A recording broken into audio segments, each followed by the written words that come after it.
Hello, I'm Abbie Jordan, and today I'll be presenting on Gary Winogrand, the American street photographer of his generation. Born on January 14th in 1928 to immigrant parents Abe and Bertha Winogrand, Gary Winogrand was raised in a working class neighborhood in the Bronx, New York. At the age of 18, he enlisted in the United States Air Force, where he served for less than a year because of a stomach ulcer. In 1948, with the help of his GI Bill, Winogrand was able to study painting at Columbia University, where he encounters photography for the very first time, igniting a new obsession. In the article, An Interview with Gary Winogrand, Photography is Amazing, by David Fahey, Winogrand describes his early moments with photography. In the beginning, the process fascinated me. The machines fascinated me. There was something about cameras that was seductive. He had a complete fascination with the entire photography process, from exposing the film to developing and seeing the print reveal itself for the first time in the tray. His fixation with this process brought him to the conclusion that something has to be photographed. You've got to get out into the world. With this new motivation, Winogrand leaves Columbia to study photography at the New School, where he discovers his heroes, Robert Frank, Walker Evans, and Henri Cartier-Bresson. By the 1950s, he's working as a freelance commercial photographer in New York for a picture agency, as well as a variety of magazines, including Sports Illustrated and Life magazine.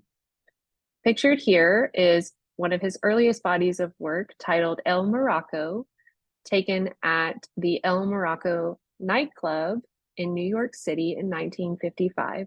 El Morocco nightclub was considered the most fancy, the most fashionable nightclub of its time. Here's one of his most recognizable photographs of Marilyn Monroe in her iconic pose on the set of The 7-Year Itch in 1955. So even with all this publicity and this exposure, Winogrand decides that commercial photography is not his true passion, and he commits to taking his own photographs for himself on the street.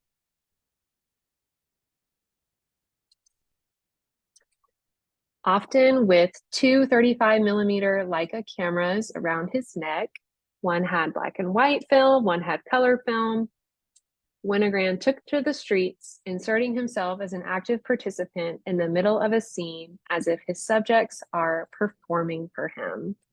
He was unconcerned about being noticed and skilled with an invasive yet intuitive shooting style that he considered casually made and theatrical. A common theme across Winogrand's work is it's as if the shutter has clicked the moment the subject becomes aware, some even taking in his camera with a suspicious eye, as we see here.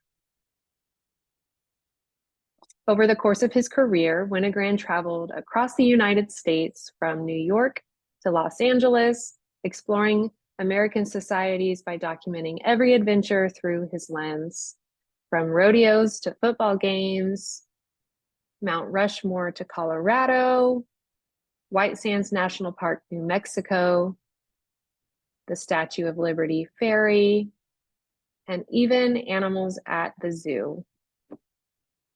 Winogrand's decisive moment documentary style images provide a rich visual commentary on public interactions and the then societal norms across America, transforming the real world into distinct images. Regardless of where he was at, of his location, every day Winogrand photographed relentlessly, creating an exorbitant amount of images rich in diversity of passersby, crowded street corners, parades, and protests. During his lifetime, this dedication and success led to a portfolio of more than 1 million photographs taken.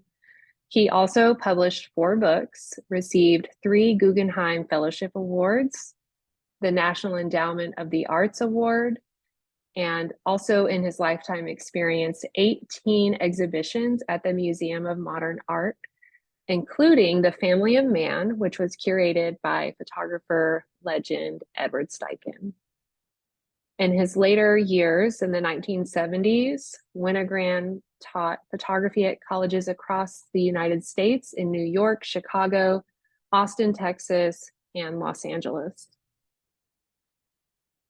In February of 1984, Winogrand is unfortunately diagnosed with an aggressive cancer and sought an alternative treatment in Tijuana, Mexico. Sadly, he died 1 month later on March 19th, 1984, at just 56 years old. Winogrand dedicated his entire life to the pursuit of photography, earning the reputation of being the American street photographer of his generation. His dynamic and candid portrayal of life across the United States cemented his legacy as a vital part of photographic history, a portfolio which continues to participate in exhibitions nationwide, inspiring audiences and photographers alike to get out into the world and photograph something. Thank you.